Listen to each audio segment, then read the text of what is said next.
Assalamualaikum warahmatullahi wabarakatuh. Anak-anak kelas 5, jumpa lagi dengan Pak Supri. Kali ini kita akan belajar muatan IPA. Sudah memasuki tema 3. Kita akan pelajari tentang sistem pencernaan. Yang akan kita pelajari yaitu sistem pencernaan hewan, khususnya hewan ruminansia, dan sistem pencernaan manusia. Ya, sistem pencernaan kita sendiri anak-anak. Mau tahu lebih dalam? Mau tahu lebih banyak? Ikuti video ini dari awal sampai akhir, jangan sampai terlewatkan.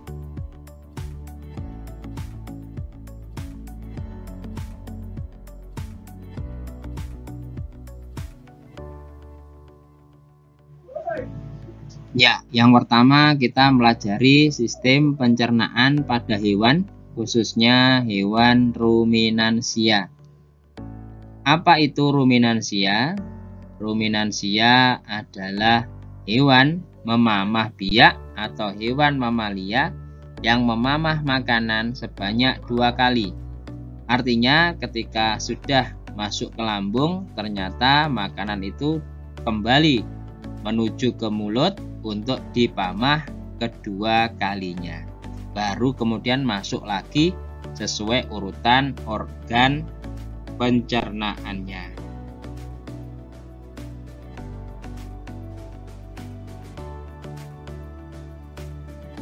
Organ pencernaan pada hewan ruminansia.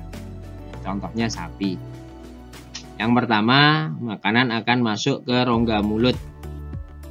Pada rongga mulut terjadi pencernaan secara mekanis dengan bantuan gigi dan lidah. Setelahnya akan masuk ke kerongkongan atau esofagus.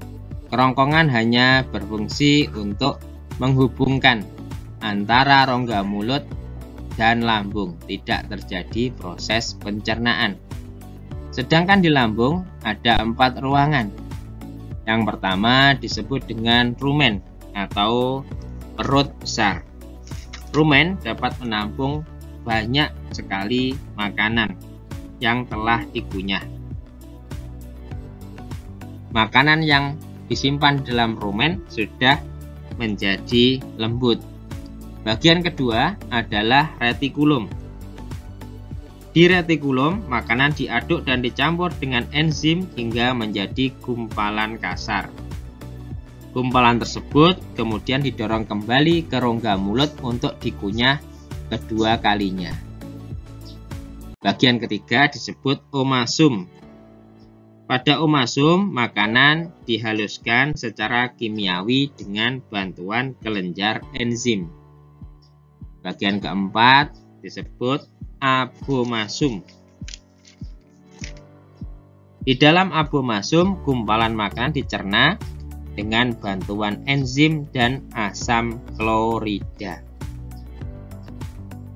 Selanjutnya, makanan akan masuk ke usus halus. Di usus halus terjadi proses penyerapan makanan. Sari-sari makanan yang diserap kemudian diedarkan ke seluruh tubuh untuk diubah menjadi energi. Sedangkan ampas atau sisa penyerapan yang tidak terpakai akan dikirim ke anus untuk terjadi proses pembusukan dan akan dikeluarkan melalui lubang anus.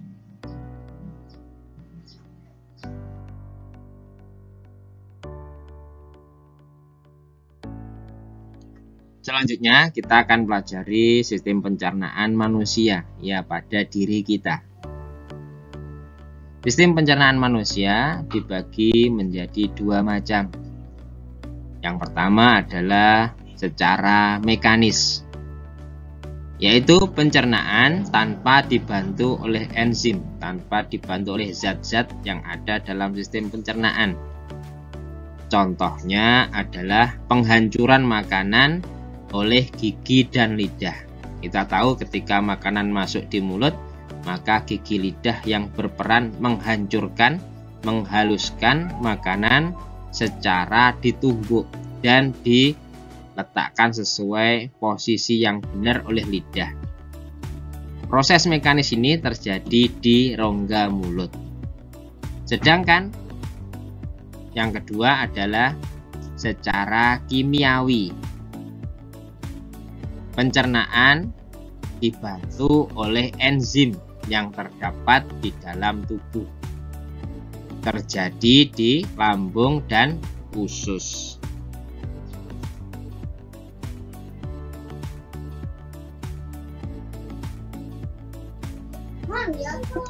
Sistem pencernaan manusia. Organ pertama adalah mulut. Di mulut yang pertama terdapat gigi. Gigi berfungsi untuk menghaluskan makanan. Gigi yang pertama tumbuh adalah gigi susu. Tumbuh antara usia 6 sampai 26 bulan.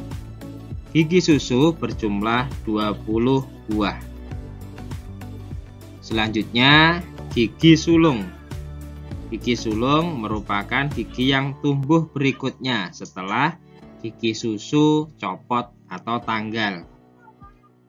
Gigi sulung tumbuh sekitar umur 6 sampai 14 tahun.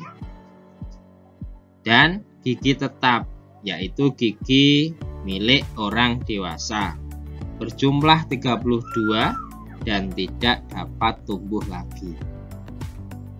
Di mulut juga terdapat lidah yang berfungsi sebagai mengatur posisi makanan untuk memudahkan menghaluskannya.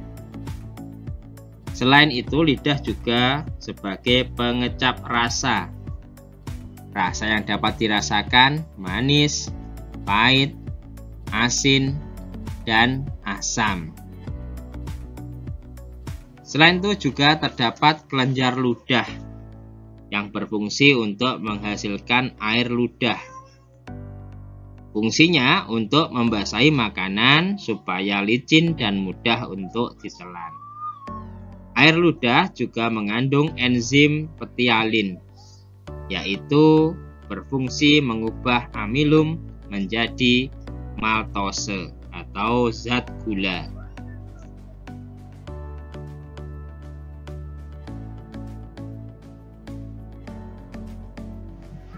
Setelah dari mulut, makanan akan masuk ke kerongkongan. Kerongkongan adalah organ tempat jalannya makanan menuju ke lambung. Tidak terjadi proses pencernaan, panjangnya sekitar 25 cm. Terdapat gerak peristaltik, yaitu gerakan meremas-remas yang berfungsi mendorong makanan menuju ke lambung.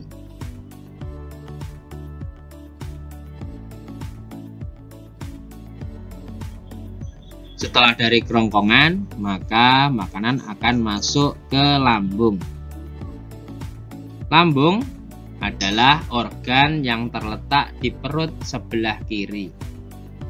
Lambung menghasilkan getah lambung. Terjadi pencernaan makanan dengan bantuan getah lambung. Getah lambung fungsinya untuk menghancurkan makanan dan membunuh bakteri jahat.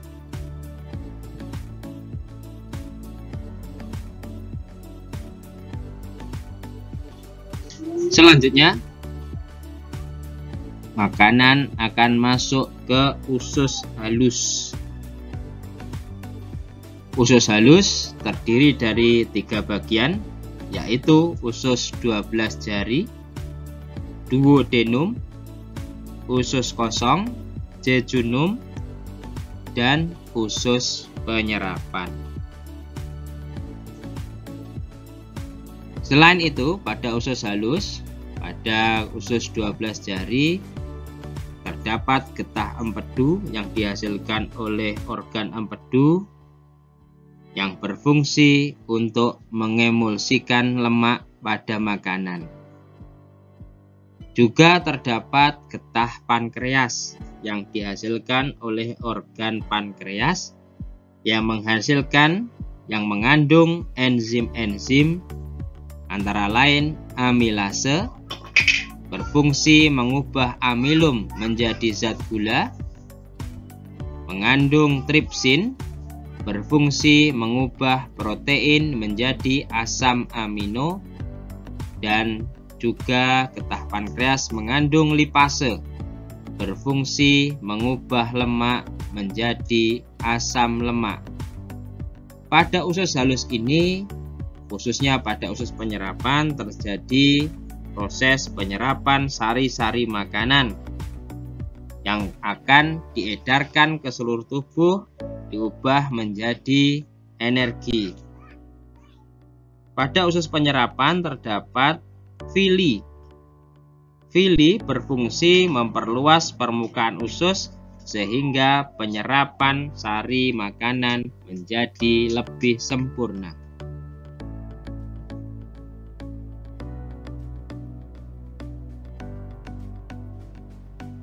Setelah dari usus halus, sisa-sisa makanan yang tidak dapat diserap akan masuk ke usus besar.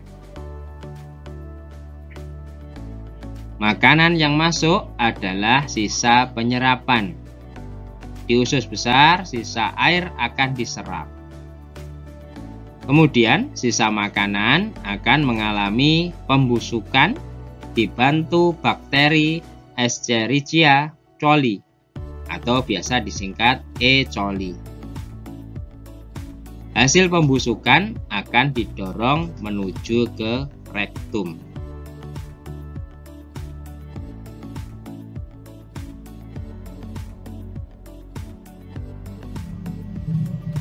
Ya, organ terakhir sistem pencernaan manusia adalah anus.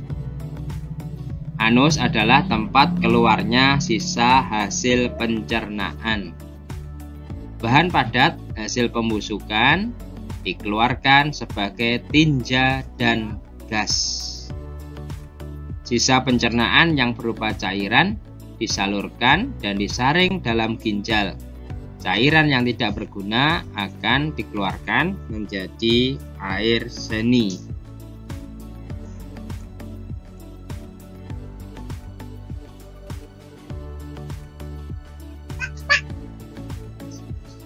Demikian anak-anak pembelajaran kita pada hari ini. Semoga membantu. Jika masih kurang paham bisa kalian ulangi atau juga bisa ditambah dengan membaca materi yang ada di buku kalian. Terima kasih. Jika ada kurangnya mohon dimaafkan. Wassalamualaikum warahmatullahi wabarakatuh.